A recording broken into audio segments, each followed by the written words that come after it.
This video explains how to get your payment reference number by using the SARS online query system.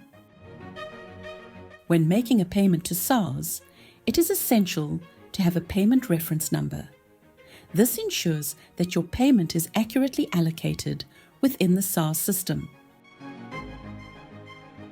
To get started, visit the SARS website. On the landing page, click the SARS Online Query System button. Scroll down and click the tab, What is my payment reference number? Complete your personal details, starting with your title. Complete your initials, name, and your surname. Select the ID type, then type your ID number. Select the tax types, and then enter your 10-digit tax reference number. Then click on Next. You will then be required to select the preferred means of contact to receive your one-time PIN.